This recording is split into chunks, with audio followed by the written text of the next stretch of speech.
ఎందుకు ఒక తట్టడి మట్టి తీయలే? ఎవరు నిరోధించింది మిమ్మల్ని? ఎవరు అడ్డుపడ్డారు మీకు? ఎవరు కట్టేసారు మీ కాళ్ళను? అటు పైసా పనిచేయరు, నిష్క్రియాపరత్వంగా ఉంటారు. డిపిఆర్ పంపిస్తే సపోర్ట్ చేయరు. ఇలా చివరికి 45 టీఎంసీ అని రాస్తారు. అంటే ఏం కాబోతుంది? ఎవరో ఒత్తిడి ఉంది దీని వెనుక? ఏం కుట్ర దాగి ఉంది? ఇది 2 ఏళ్ళ నుంచి నేను మౌనం పాటించి చూసుకుంటూ వస్తున్నాం. తప్పని పరిస్థితి నేను బయలుదేరినప్పుడు తప్పదు. అటు కేంద్రాన్ని ఎక్స్పోజ్ చేస్తాం, ఇటు రాష్ట్రాన్ని ఎండగడతాం ప్రజల మధ్యలో ఖచ్చితంగా. ఇలా మొత్తం విస్తారంగా మాట్లాడినాం, చర్చించినాం. చాలా పెద్ద ప్రజా ఉద్యమాన్ని శ్రీకారం చుడతాం. కంపల్సరీ పాలమూరు, రంగారెడ్డి, నల్లగొండ జిల్లాలలో గ్రామాన దానికి పోస్టర్ డిజైన్ అవుతుంది, కరపత్రం డిజైన్ అవుతుంది. ప్రజా ఉద్యమాలు చేస్తాం, పెద్ద బహిరంగ సభలు పెడతాం. నేను స్వయంగా అటెండ్ అవుతున్న బహిరంగ సభలకు. ప్రజాక్షేత్రంలో ఈ ప్రభుత్వం యొక్క నిష్క్రియాపరత్వాన్ని ఎండగడతాం. ఇప్పుడు వాయిస్ అయితే తెలంగాణకు, మరి తెలంగాణకు ఉన్న ప్రభుత్వం మాట్లాడకపోతే ఇంకెవరు మాట్లాడాలా?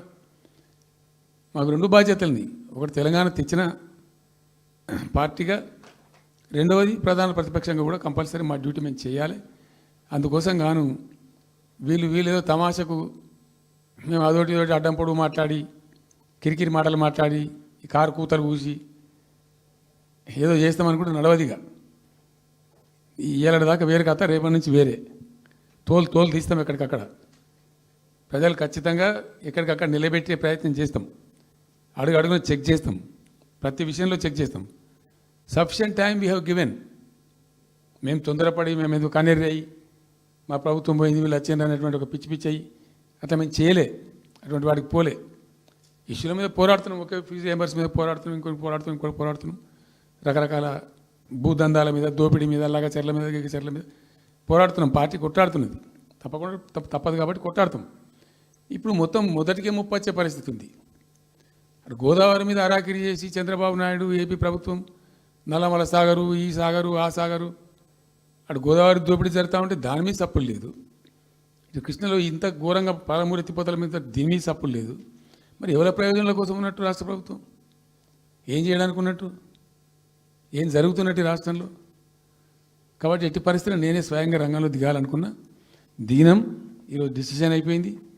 2-3 రోజులలో, 2-3-4 రోజులలో, రాబోయే 3-4 డేస్లో ఆయా జిల్లాల నాయకులతో సమావేశమై ఖచ్చితంగా చాలా పెద్ద ఎత్తున అక్కడ గ్రామానికి డప్పు కొడతాం, మొత్తం సభలు పెడతాం, కవులు, గాయకులు, కళాకారులు అందరినీ తట్టి లేపుతాం.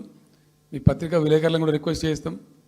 అక్కడ జరిగే అన్యాయాన్ని, ప్రజలకు జరిగేటువంటి అన్యాయాన్ని, ఈ జలదోపిని అరికట్టాలని, ఈ కేంద్ర ప్రభుత్వం అవలంబిస్తున్న విధానాన్ని కూడా తప్పకుండా చేస్తాం. ఇన్ని రోజులు ఒక రకంగా పోయినాం, కానీ తప్పేటట్లేదు. ఇప్పుడు ఎవరితోనైనా సరే కొట్లాడతాం, తెలంగాణ కోసం భయపడం, యాందాకాన్ని పోతాం, ఈ కొండ మీద గోపైనా సరే కొట్లాడతాం, తప్ప ఇడిచిపెట్టాం.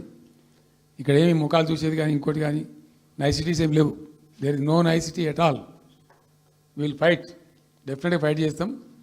ఎందుకంటే రక్షించుకోవాలి, రాష్ట్రం యొక్క హక్కులు రక్షించుకోవాలి, నీళ్ళు రక్షించుకోవాలి, రాష్ట్ర ప్రజల ప్రయోజనాలు రక్షించుకోవాలి.